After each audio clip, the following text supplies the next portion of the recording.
Hey, how's it going, everyone? GC Performance here, back with another video. Today we're going to be taking a look at these two bikes in particular, the 2021 Tarmac SL7 Pro with the SRAM Force E-Tap axis, and now the brand new 2022 Tarmac SL7 Comp with the rival E-Tap axis.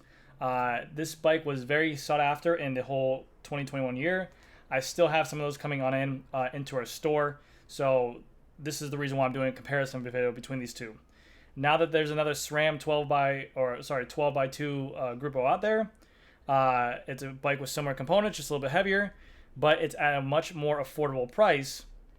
And maybe that someone wanted to buy a Tarmac Pro for $7,800, didn't like the idea of having a one by setup, or maybe the deeper dish wheels if they're looking to be in some other kind of terrain with a climbing bike. So now this bike gives us more options. Whereas before we used to compare this bike, the Tarmac Pro, to, okay, what do I rather spend? A Tarmac Expert for $5,500 or a Tarmac Pro for $78. And obviously, you know, the difference was there. You can add your carbon wheels and stuff like that. But now with it being a solid $3,000 difference, it's a big decision to think about. So we're going to be taking a look at the differences between two bikes, and I want to show you guys the reality of the two situations. Is it really worth the $3,000 for it?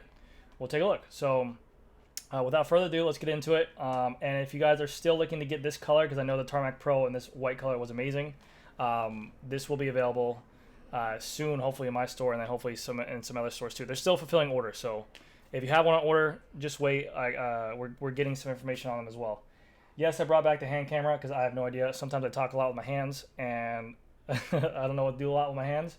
So I just figured, why not just give you guys something else to look at instead of the screen, because sometimes I don't point anything. So I can point like that too at it. Anyways, so the Tarmac Pro SL7 with the E-Tap Force, it's a 1 by setup with a 12 speed in the rear, and it does include a power meter. This power meter is by Quark, but it is only a one-sided power meter, so it is pretty easy to achieve that on any kind of bike. Also with the bike, it does have a carbon fiber Aerofly 2 handlebar. That's a $300 upgrade. And then you have the Specialized Revolve CL Rapide wheels. These wheels are not sold aftermarket. They're $1,600 usually. Like, to give you a general idea, the CLX version are $2,500. But then there's a CL Alpinist wheel set out there. They're $1,600. So if I had to guess, these wheels will be somewhere in that range of $1,600. So still a really good deal, and it looks really well with this Tarmac SL7 Pro. This is more of an aero bike, so they're going to put deeper dish wheels in there. But now it comes into the other part. You can get a bike for $4,800 and kind of go and make it your own. So maybe you bought this bike, or your buddy has this bike, the Tarmac Pro, and you figure you don't want to get the same exact bike, blah, blah, blah. Now you have an option to get this bike, the Tarmac SL7 Comp Rival, for $4,800. You're getting the same kind of platform, the same kind of technology. You're getting a 2x12 system. You can upgrade this crank with a power meter whenever you want to down the road, because you're saving that kind of money, and then you can spec this out with whatever kind of wheels you want. Granted, again, the handlebar is aluminum, but that's mainly the only differences between the two. You're getting aluminum wheels, aluminum handlebar, and then a 2x12 SRAM Rival, which is going to be heavier. But in this situation, the frames are exactly the same. It is a 10R carbon fiber, and this Pro is a 10R carbon fiber, so there's no differences between the frames by Specialized. So if you really wanted to, let's say that you lived in the mountains, or in California, or in North Carolina, you can get a pair of CL Alpinist wheels, a lighter dish wheel, a 33mm shallow depth rim that might be better for you to ride up there for $1,600. Or you can go with maybe a Zip 303S, or you can go with an NV Foundation, or you can go really hefty. Let's say I don't know why I say hefty in every single freaking video. I have no idea why.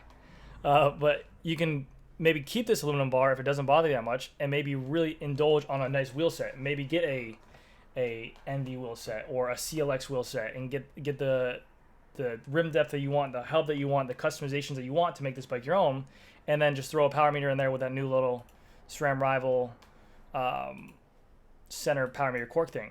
I think that's like $300. So you can get this. You can get the almost exact same power meter reading from this SRAM Force. It will be a one-side one, but like I mentioned in the video before, if you did get a SRAM, the power meter that goes inside here, that goes inside there, you're going to have to perform a 0 offset test each time you get on the bike, which is it takes seconds, and it's just the exact same thing as you turning on your Garmin. It just becomes another thing you have to do on your bike, but it's literally takes seconds. But I mean, three grand is a lot of money. I mean, that's almost the price of this bike right here. You're 2/3 of the way to get there. So $3 grand to save between the Tarmac Pro and that. And then if you want, you could take, you know, like I said, $1,600, throw some carbon wheels in there. You practically have the same bike that you have for the Tarmac Pro, except for the carbon fiber handlebar, which you can indulge in that later on, or get a different bar or whatever you want to do. But it's a hell of a deal. And if you didn't want a white color, you can go with the teal color, which is one of my personal favorites. But I mean, for that type of money, it has to be an option to think about, because also, like I said, with the deeper dish wheels, it might not be appealing for the Tarmac SL7 Pro. For someone who lives in the mountains that don't want the deeper dish wheels, they might want skinnier dish wheels. Also, if that's what they're thinking about, they're also thinking about maybe putting a 2x on here, which you have to spend even more money to get a front derailleur and also add a second chainring onto the bike.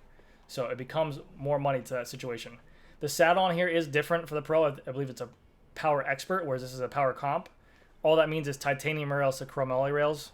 In the grand scheme of things, it means really nothing to you.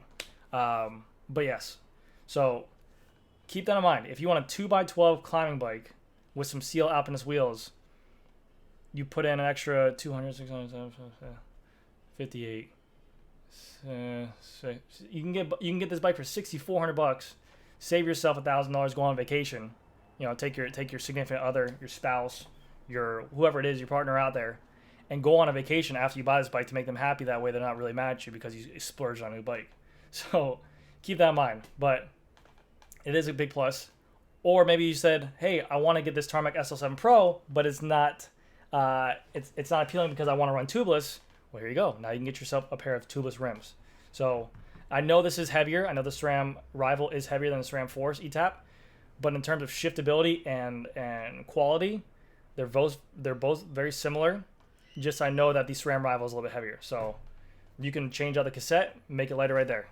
It's a win-win-win. So, but like I said, this is a 2022 model. This is a 2021. These will still be available for the pros coming up soon. Hopefully they make some different changes to the 2022 pros and make it more appealing as well with different prices. And these prices were definitely inflated with the whole COVID situation.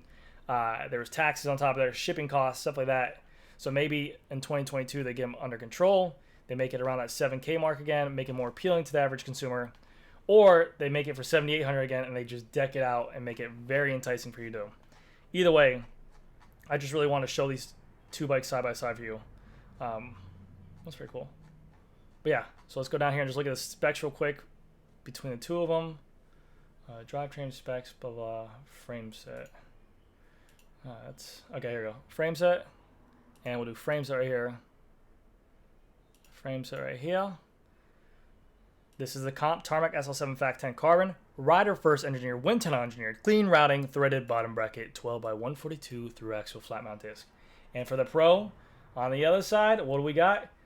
Tarmac SL7 Fact 10R Carbon. Rider first engineered, wind tunnel engineered, clear routing, threaded BB, 12x142 flat mount disc.